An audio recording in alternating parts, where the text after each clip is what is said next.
and gentlemen, I would like to start today's presentation with the traditional Indian greeting, Namaste, which means I bow to you, to respect you, out of gratitude for you. And the symbol of folding our hands near the heart means that we want that truth should flow from the heart. For when one heart speaks, the other listens. The truth that we are all one here. So we are going to start with the presentation here on how we can ensure a safe environment for our students. But before I can take you through a rich tapestry of how we ensure that at IHS, the Indian High School, Dubai, when everything is fine, then we should expect the unexpected, right? The first one. And also we have to be prepared with plan B. There are more adjectives why I showed you this, which we will review at the end of the presentation today. Now, ensuring a safe environment in schools. I would prefer to begin with a quote by Bill Clinton, who is one of my favorite statesmen and politicians, for more reasons than one, because he had once remarked that there is nothing more precious to parents than their children. And there is nothing more important to our future than the safety of our students. Now, keeping this in mind, who do you think will be our greatest resource in helping us plan the various policies, the programs to ensure the safety of our students? Children themselves maybe? Yeah. Parents who are teachers, who are member of the community, who are also our best critics and our worst advocates, because they'll never support us if we are doing something to harm the safety or put or jeopardize the safety or security of our students. Next slide, ma'am, please. We at Indian High School have various interactive sessions with parents and students. Now, to be very honest, it is these parents, this parent community, which has kind of helped us formulate all our best practices in our institute, whether it is Formula 1 in schools or whether it is the newly installed RFID cards, which I will be elaborating upon eventually. Ma'am, can we have the next slide? Before I go further, we must understand that the safe environment depends primarily upon two things. One is, as far as the school infrastructure is concerned, you can see from the picture here, we have a beautiful building which has adequate space and opportunities for students to interact, mingle, reflect upon the ideas, discuss them, test their ideas against each other. The appearance of the school building itself is inviting, with murals, frescoes, glass paintings on the walls, on the ceilings, on the corridors. We have beautifully landscaped gardens, sculptures, fountains to reduce the stress factor among the students and teachers. The school has adequate natural lighting, not only from the environmental point of view, but also because it produces harmony in the school and it increases productivity among the students. Then the next thing in infrastructure would also include that cleanliness of the school. The school is clean, it is comfortable, has a consistent temperature and manages noise. The school is inviting to good teachers and more importantly, supports their retention. Next slide please, ma'am. The school is well equipped with the following: IT labs, science labs, F1 labs. Now the others we are all aware of. Let me elaborate on F1 in schools. We are very proud of our F1 lab because it has the CNC router, wind tunnel, design studios worth millions of dirhams. The F1 in school was initiated in our school in the year 2009. And ever since then, we are proud to say that our students have been not UAE champions, but world champions in more than 2 or 3 categories every year, 2010, 11, 12. And as you can see, in 2013 as well, we are the UAE champions. And our students would be participating in the World Championship in Austin, Texas in the month of November. And we hope to win. Besides F1, we have library, B School, where students have an opportunity to do video conferences with the important entrepreneurs and industrialists. We have an auditorium with a seating capacity of 1,800 students. A huge sprawling sports complex, indoor and outdoor basketball court, tennis, badminton courts. We have engineering drawing lab, music room, art room, ramps and buggies for the use of students with SEN. Next one, ma'am.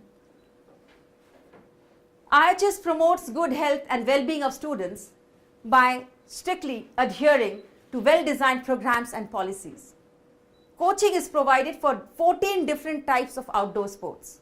A health trek covering 1,000 meters is provided for students and teachers to walk upon, jog, run early in the morning or any time when they are free during the day. Yoga classes, choice of healthy food in the canteen. We serve, or rather we should say we offer fresh fruits, salads, milk, cornflakes, and it's interesting to note that we do not offer any kind of added beverages in our school. So much so is written about added beverages in the newspapers nowadays. We have the Green Patrol Club, who monitors the cleanliness of the school campus. The Student Environment Club, which monitors the use of plastic bags and the misuse of water and electricity. Recycling of water, digging of compost pits and planting of trees ensures a green environment. The school has entrusted the task of cleanliness to a professional agency. Now coming to the safety measures adopted at IHS. I had told you that most of our programs are initiated from parental involvement. The RFID, or the radio frequency identity cards, is one such program. Parents often expressed that they were not even aware whether their child is attending school or not, whether they are present in the school or not, or whether they have absented themselves from school and are roaming around somewhere else. This was a major concern for parents. So keeping that in mind, we have come up with the RFID cards, which records the entry and exit of each student. And this information is intimated to parents via an SMS immediately. This reduces absenteeism and of course calls for and accounts for the security of the students. The first blossoms. This is particularly for the girl child students. In the girls section sometimes happen to come very early to school. We have a special program running for them. They are taken to the auditorium. We have yoga, aerobics, quiz, newspaper reading, all conducted by students for them. We have teachers who have been allotted specific duties for recess, dispersal and arrival time of the students. We have a fully equipped medical center, just like you will be having in all your schools, I'm sure of that. Then medical kits are kept with supervisors. These medical kits are replenished every month. Mock fire drills, school evacuation floor plans, firefighting equipments, fire detection systems ensure safety in the campus. Presence of security personnel and security patrol give students a sense of security and safety. We have a very well-defined policy for students with special education needs. Our school is an inclusive school and we have an inclusive program for all students. Identification of STEM students is generally made by the student support team or by any member in the school campus or even outside the school campus. Suppose you're traveling by bus and it is identified that this particular child is not behaving in a particular manner which is acceptable to most of them, or is having certain difficulty in understanding the instructions. Then we send them to the counseling center. We have a highly evolved counseling center which provides them with accommodation in the classroom. IEP is provided for them. And it's interesting to note that when most schools provide assistance only to dyslexic students, we provide special educational programs for dysgraphia and dyscalculia students as well. In the class, we have diverse learning strategies, differentiated teaching, all this catering to the special needs students. Then action for support or developing higher order thinking skills or creativity in the students is also there. We have Britannica Online, MI Studio. The I for My Studio stands for basically independent study techniques. And the I with the M can represent anything, Intel, independent, interactive, whatever you can say. We have RBL classes, SCALE, that is skill-based curriculum of independent learning, remedial classes, and assignments and assessments for students who are high achievers in the school. We have a separate learning center support in the school. Now, this learning support center will provide them sometimes with advanced learning plans, and if suggested from some government agencies, we often also provide them with certain modifications in the curriculum. They have separate sheets or separate question papers for FAs and summative exams. Shadow teachers are also provided from the Learning Center. It is interesting to note that we have 800 students who have special education needs in our school. In some of the schools, that could be the entire strength of the students. Advanced learning program. That's right, ma'am. We have MET, that is multi-language evaluation team, analyzing the attainment and progress of the SEN students, and we have special career counseling for all students with special education needs. We have a host of clubs and activities for our students to produce a conducive learning environment in the school. Most of it you would be already knowing, so I'm just highlighting the ones which you may not have heard of.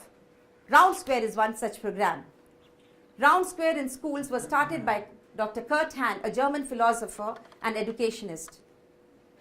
He had thought of the 6 pillars of Round Square, which he has defined as ideals: internationalism, democracy, environment, adventure, leadership, and social service. At present, there are 88 countries which are members of Round Square in schools. And interestingly, we have only 2 schools in the UAE who are members of Round Square. Now, what do we do in Round Square? We send our students for student exchange programs, they attend conferences, they go in for community development schemes. You can see our students building a washroom for the tribal people. Brick by brick, they have constructed this. I don't know whether you are aware, but in northern India, Uttarakhand, there was a very bad flash flood which devastated bridges, schools, buildings. Almost 10,000 people lost their lives. So in collaboration with the 2 elite schools of India, Doon School and Dhirubhai Ambani International School, Mumbai, we have come up with a project of constructing a school for the students, hapless victims of the deluge, which we hope to complete in the next 2 or 3 years. We have other projects also. We are having a conference in December where students from 31 countries have already enrolled for their participation. We have international tours, Gavel Club, which is a youth wing of Toastmasters Club, if you might have heard about that.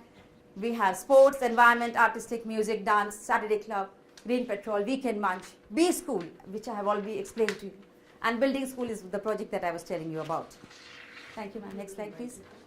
No, I'm sure you'll be getting all this with you. So what are you doing Right to Play? Right to Play is for the Rashid Pediatric Center students. You can see it over there. We feel that we have to kind of give them an impetus. Like, for example, I'll just tell you, Mr. Mohan Valrani, the ex-chairman of our school, is presently celebrating his birthday at Rashid Pediatric Center. And every year, he gives an equal amount of dirhams for the students of Rashid Pediatric Center. For example, if it's today, it is 74th birthday, so he will be donating 74,000 dirhams to RPC. We have given them computer rooms, 4 buses, and entire 2 or 3 rooms we have given them, and an entire block with computers. We believe that they have a right to play, so we invite them for our sports day functions and our Republic Day functions. What is the Saturday club? Saturday Club is the club which runs on every Saturday. We have a lot of activities packed into this club, right from Arabic classes to embroidery, knitting, crochet, art, all packed into one. Even we have clubs for the parents, because we like to involve the parents. So they too come to our school on Fridays, and they have various, they can access the library, they can practice yoga, and they are being taught Arabic so that they learn Arabic and be a part of UAE. Who runs the activities, the teachers themselves, or you have somebody from outside? Mostly it is the resource person is from the school, but as and when required, we do get some people from outside as well. Yes, ma'am? Very minimal fee of, let's say, for the library use of library, we charge them about 50 dirhams for the entire year. Very, very minimal fee. And that too so that, you know, the books are not damaged and they're returned on time. The Duke of Edinburgh. Yes, ma'am. The second one, Duke of Edinburgh. Duke of Edinburgh program, I would suggest that you please Google search it. There are a lot of things attached to it, and it will take me more than half an hour to explain this entire program to you. Please Google search it. You'll have enough material. It's a detailed program. It's a very, very detailed program and a very good program for the students. It also initiates leadership qualities in them, develops the feeling of social service, adventure, and they learn to interact. Next slide, ma'am. The school has 0% tolerance for any kind of child abuse. I'm not going into the physical or the sexual abuse because the laws of UAE are so stringent that none of the schools can even think of having or kind of, not manipulating these kind of abuses. So I'm just going to talk about emotional abuse right now, because we at IHS also believe that, we don't have any kind of physical abuse or sexual abuse, but there are some instances, unfortunately, for emotional abuse, which we have put a stop to immediately. That is humiliating a child by calling him or her names, hurling verbal abuses at a child, misrepresenting a child's learning disability as a discipline problem, denying a student adequate time for recess or games. Sometimes the teachers say, no, you have done this, so I will not let you have your recess today. So we do not allow any kind of emotional abuse. Then making negative comparisons to other students or their siblings is a definite no-no. And turning a blind eye to bullying is also not acceptable. Next slide, ma'am. Now, apart from the infrastructure and facilities, as I said, now we are coming to the classroom environment. Classrooms that are organized, characterized by mutual respect, and where students feel safe asking questions and contributing to discussions promote learning.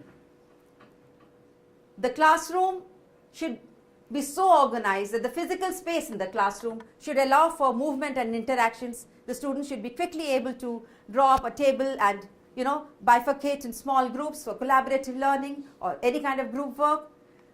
We have to make it safe for students to participate and ask questions without fear of ridicule or without sounding unintelligent. Everyone thinks and hears differently. Smart students ask questions. So at IHS, we do respect individual differences and strengths. We also believe that students have multiple intelligence, and therefore we do a VARC analysis test for them and try to match their learning strategies according to this analysis. We promote tolerance and social interaction by changing the students' groups very, very frequently. Well-planned lessons ensure smooth transition between the various activities. Creating a positive classroom environment. As I said earlier, I keep harping on the same thing. Community built all year long. Display students' work in the classroom, that gives them ownership of the classroom. Establish classroom rules and procedures at the beginning of the term. Circulate to monitor progress of the students. Address grudges or complaints of the students as soon as possible. Smile often. Discipline more often. Give students time to solve their own problems. Offer options, not solutions. Art and music feed the soul. As I said earlier, VARC analysis, we cater to students with visual and audio intelligence. Read with students, write with students, sit with students, keep the vibes positive at all times. What sets us apart from the other schools? You must be thinking that we are all doing the same thing, we are all on the same track. We believe that it is the attitude of the teachers and the behavior of the students which has helped us in getting outstanding from KHDA. Since the last 2 years, KHDA inspectors are there in our school even now, and we hope to get an outstanding this year as well. Teachers are willing to spend extra time and energy in helping students. We do wear watches, but not to see, oh, it's 10:15 and I have to go catch the bus or I have to go home now. We wear watches to see if we could squeeze in that extra hour in that 24-hour day to help our students in any possible way. Teachers' skill in planning their DLPs or their daily lesson plans ensures highly evolved teaching pedagogy with cross-functional expertise. And a review of the DLP helps students to clarify their doubts in a reassuring classroom environment. Use of smart boards, ICT, well-searched resources, regular use of technology ensures not only active participation of the students, but also ensures versatility, personalized learning, and virtual learning. As far as the behavior of the students are concerned, regularity and punctuality of the students ensure and give us feedback that the students are happy, interested, and willing to learn. It creates a proactive classroom environment. Respect for staff members makes students willing learners. Use of anchors in the classroom gives them a sense of belonging to the classroom, and it creates a student-friendly classroom where teachers have to act merely as facilitators. Parent involvement in all school policies and programs establish a link between the parents, students, and the teachers. As mentioned earlier, we have Scale, Britannica Online, Desire project, that is development of skill of independent reading techniques. We have testing of non-written components. All this foster applied research and encourage students to be lifelong learners, which is the need of the 21st century. Now, coming back to the objectives that I had mentioned here. We have career counts guidance for the students. As you can see, IHS is the only school in the Gulf region to offer 22 combinations of subjects for career choice. And IHS will be shortly offering vocational courses for retail, IT, automobile, and safety under NVEQF, that is National Vocational Education Qualification Framework. We have already got permission to do so from CBSE. The counseling department is extremely evolved in our school. They have in grade 8 interest test to identify the hobbies of the students, because we believe that if the vocation and the avocation of the students match, they would be happy in their lives. At grade 9, we have the personality test, grade 10 aptitude test, grade 11 career information. Besides that, we have campus visits, counselor talks, educational fairs and all. Grade 12, we provide them with guidance for college search, and we help them with their applications, networking with foreign colleges and universities. Our counselors visit campuses worldwide very, very frequently. As I was talking about the objectives. Now you see what happened to Snuffy the Seal. We believe that giving them career counseling will help them, help our students ensure have a proper career in their lives, and will prepare them to face any challenge in their lives. More importantly, I feel it becomes, now I'm speaking from the heart, that namaste way. I feel that it becomes our duties as educators to ensure that we provide a safe world for our students to step into. And if, perchance, we are not able to do that, then I go back to President Roosevelt when he said that we cannot always prepare a future for our youth, but we can surely prepare our youth for the future.